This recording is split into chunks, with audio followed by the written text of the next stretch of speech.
Assalamualaikum,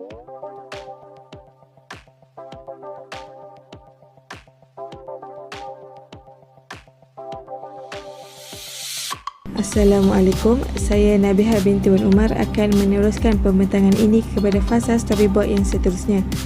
Slide berikut akan memaparkan mengenai video animasi contoh keadaan beriman kepada qada dan qadar. Video animasi ini akan menjadikan pengajaran ini menjadi lebih menarik dan mudah untuk difahami oleh murid. Oleh itu, pengajaran ini menggabungkan elemen multimedia iaitu audio dan grafik yang saling melengkapi yang menjadikan video animasi ini menarik dan dapat memberikan kefahaman kepada murid serta murid dapat memberikan tumpuan ketika sesi pembelajaran. Elemen audio yang diterapkan ialah 3 suara yang berbeza. Elemen ini dipilih untuk memudahkan murid memahami akan situasi yang berlaku. Terdapat 3 suara di dalam video animasi ini iaitu suara watak utama iaitu Alif, suara watak kedua iaitu guru perempuan dan suara latar belakang. Ketiga-tiga suara ini sangat membantu murid memahamkan lagi situasi maksud qada dan qadar. Akhir sekali, elemen grafik serta warna yang digunakan. Warna bagi watak utama dan watak kedua sangat sesuai. Warna latar belakang juga memainkan peranan yang sangat penting supaya watak utama tidak tenggelam. Tempoh yang diambil bagi paparan semua slide berserta bacaan adalah 3 minit. Sekian sahaja daripada saya. Terima kasih.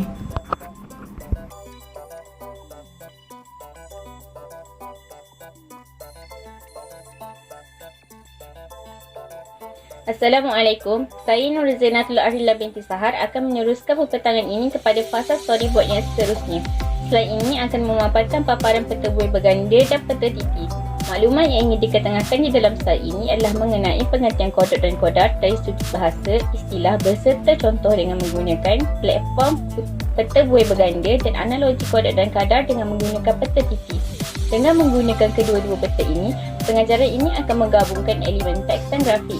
Ianya digunakan supaya pelajar dapat memahami perkaitan antara isi-isi penting dengan sekali imbas serta pelajar dapat membaca banyak perkara dalam masa yang singkat. Di dalam peta buih berganda ini ada 2 elemen iaitu teks dan grafik. Yang pertama, elemen teks ini menggunakan tulisan kalibri bersaiz 12 dan huruf besar digunakan bagi semua isi teks. Isi teks juga diwarnakan dengan warna merah supaya pelajar dapat memahami dengan lebih mudah. Yang kedua, elemen grafik yang wujud adalah bentuk, warna dan garisan. Bentuk dan warna yang digunakan adalah berbeza kerana untuk membezakan antara topik dan isi topik.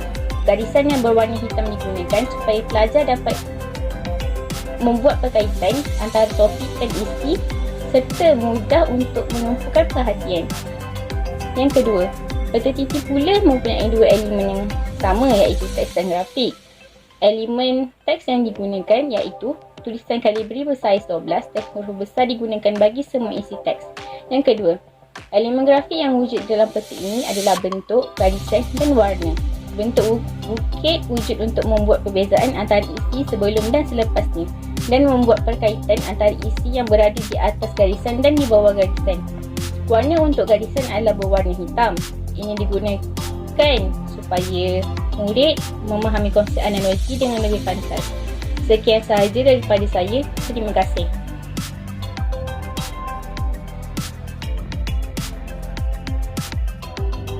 Paparan seterusnya menunjukkan subtopik berkaitan maksud beriman kepada qada dan qadar. Mana bahagian ini adalah sangat ringkas iaitu hanya mempunyai media teks dan grafik sahaja. Berdasarkan modul unit 4, maklumat yang disimpan dalam bentuk grafik ni dia akan lebih mudah diingati dan diaplikasi dan bersesuaian jugalah dengan teori pembelajaran iaitu teori kognitif, iaitu kita nak mudahkan supaya para pelajar ni memahami sesuatu konsep, seterusnya dapat menyusun maklumat dan mengingati maklumat tersebut. Okay, untuk teks, font yang digunakan adalah Arial yang bersaiz 18, manakala untuk grafik yang ada hanyalah bulatan dan garis lurus. Kalau boleh tengok dekat situ ada beberapa perkataan yang diwarnakan dengan warna merah, yang mana warna merah ni adalah warna hangat ataupun warna panas yang menunjukkan maklumat utama dalam penyataan tersebut, ataupun kita katakan kata kunci, supaya mudah bagi pelajar ni untuk ingat kata kunci tersebut.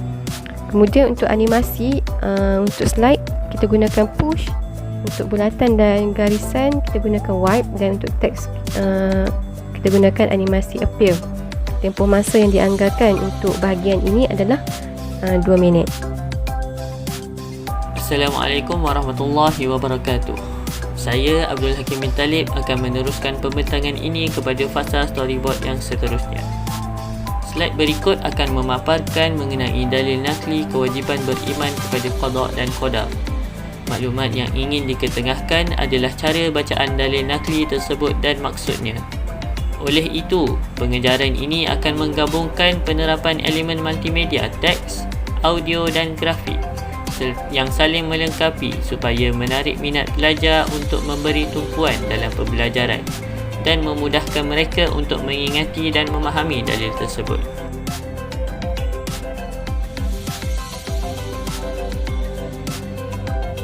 Elemen teks dalam slide berikut adalah dengan menggunakan font Century Gothic saiz 32 untuk tajuk subtopik ini supaya lebih jelas. Manakala teks dalil dan terjemahannya pula diambil daripada buku teks dan dibesarkan supaya murid mudah membaca dalil tersebut. Elemen audio yang diterapkan pula ialah bacaan dalil yang dipaparkan. Elemen ini dipilih untuk memudahkan murid untuk membaca dalil tersebut. Guru akan mengulang audio bacaan sebanyak 2 kali supaya pelajar lebih fokus dan peka terhadap bacaan tersebut. Akhir sekali, elemen grafik seperti pelbagai transition slide yang digunakan adalah untuk menarik minat murid untuk meneruskan pembelajaran. Tempoh yang diambil bagi paparan semua slide serta bacaan adalah 3 minit.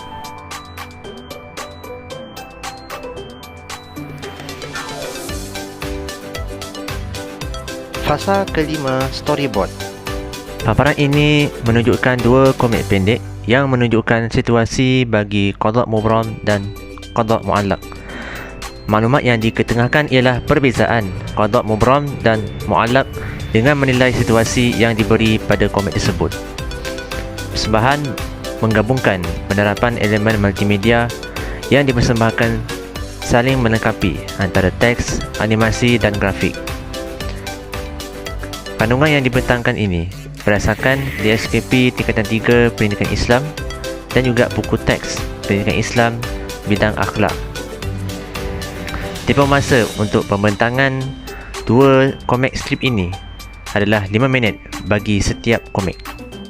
Tempoh tersebut diberikan untuk guru berbincang bersama murid dan bertanyakan mereka untuk menilai dan membandingkan yang mana satu komik tersebut mewakili qada mubram dan qada muallaq.